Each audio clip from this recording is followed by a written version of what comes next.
Digital India की तरफ मैं आ रही हूँ। प्रधानमंत्री नरेंद्र मोदी का ड्रीम प्रोजेक्ट है और उसमें सबसे इम्पोर्टेंट अंश सेमीकंडक्टर्स हैं। इसकी बात तो हम कर रहे हैं, इनफैक्ट 62 से शुरुआत हुई, 65, 61, मैं टाइम गिनाती चली जाऊंगी, 80, 84 सेमीकंडक्टर नहीं बन पाए। अब आप कह रहे हैं कि बहुत जल्द हिंदुस्तान को पहला सेमीकंडक्टर मिल जाएगा। ये दो सवाल हैं, मैं संक्षेप में चाहूंगी, अब तक क्यों नहीं हो पाया? आज हो रहा है तो ऐसा आपने क्या कर दिया?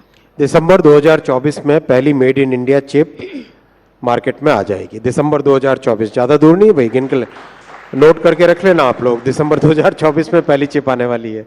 देखो 1962 से प्रयास हुआ, लेकिन किसी भी प्रयास के पीछे जब तक सही नीति और सही आपका फंडामेंटल कन्विक्शन नहीं होता तब तक नहीं हो पाता। मोदी जी का इतना स्ट्रांग कन्विक्शन है कि हमें विकसित भारत को जब बनाना है, उसके फाउंडेशन में क्या क्या लगेगा। उसके फाउंडेशन में बहुत एक इंपॉर्टेंट है इलेक्ट्रॉनिक्स मैन्युफैक्चरिंग। चाहे electronics manufacturing in the sense कि आप जो घर में टीवी देखते हो, फ्रिज देखते हो, उसको देखो, या फिर पावर इलेक्ट्रॉनिक्स, टेलीकॉम वो देखो, या जो डिफेंस में इलेक्ट्रॉनिक्स जाती है वो देखो, या कार के अंदर जो इलेक्ट्रॉनिक्स लगती है वो देखो। हर चीज में सेमीकंडक्टर लगता है। कुल मिलाकर कोई भी चीज जो ऑन या ऑफ हो रही है एब्सोल्युटली उसमें सेमीकंडक्टर है। एब्सोल्युटली, चाहे लाइट हो, चाहे मिसाइल हो, चाहे ट्रेन हो, चाहे एरोप्लेन हो, चाहे फ्रिज हो, हर चीज जो ऑन या ऑफ होती है उसमें सेमीकंडक्टर चिप लगती है। ये मैं बहुत मतलब आपको जिम्मेदारी के साथ कह रहा हूं, जैसा कमिटमेंट मोदी जी ने दिखाया, और मैं आपको पर्सनल इसमें एग्जांपल्स दे सकता हूं। हम लोग सेमीकंडक्टर डिस्कशन के लिए जब आधे घंटे का या 45 मिनट का टाइम प्रधानमंत्री जी का मांगते थे, मैं आज सब पब्लिक के सामने कह रहा हूं, कहना नहीं चाहिए, लेकिन पीएम साहब ने साढ़े तीन घंटे तक टाइम दिया। हम 45 मिनट टाइम मांगते थे, वो 3 घंटे तक टाइम देते थे। एक एक लाइन बाय लाइन चीज पीएम साहब डिटेल में डिस्कशन करते थे।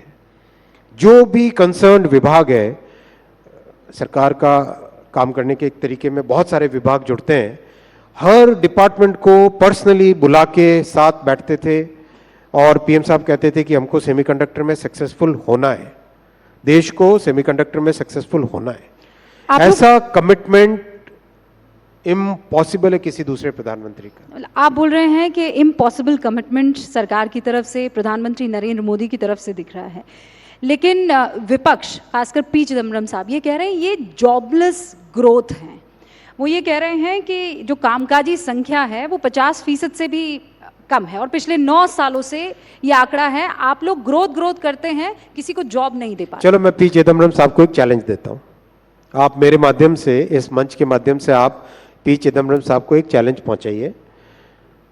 EPFO, employ provident fund organisation, ये एक ऑर्गेनाइजेशन है जिसमें जो भी व्यक्ति काम पे जाता है उसका एक रजिस्ट्रेशन होता है, उसकी सैलरी में से डिडक्शन होता है और ऑर्गेनाइजेशन की तरफ से एक डिडक्शन होता है। एब्सोल्युटली ऐसा डेटा है जिस डेटा को कहीं पर भी हर जगह स्वीकार्यता मिलती है। ईपीएफओ के डेटा के हिसाब से जो नए लोग जॉब में जुड़े माइनस जो लोग जॉब से निकले प्लस जो लोग जॉब में वापस आए, कहीं एक बार निकल गए होंगे वापस आए, इसका जो नेट नंबर है वो टोटल जॉब अपॉर्चुनिटी बनी। ये तो सीधी गणित है, सिंपल सी गणित है। वो total job opportunities 6 lakh per month थी कुछ ही वर्षों पहले, आज वही on an average 12 lakh per month है। 12 लाख पर मंथ का मतलब साल के हुए 1,44,00,000, 12 into 12 144, 1,44,00,000 साल की जॉब अपॉर्चुनिटीज क्रिएट हो रही है। आप चिदम्बरम साहब को पूछिए कि क्या ये आंकड़ा झूठ है या ये सच है। ये डेटा है, इस डेटा को कई बड़े इकोनॉमिस्ट ने, कई अच्छे न्यूज़पेपर्स ने, सबने चेक किया। ये चैलेंज जो है चिदम्बरम साहब एक्सेप्ट करेंगे और ज़रूर आपकी ये चैलेंज हम उन तक पहुंचाएंगे।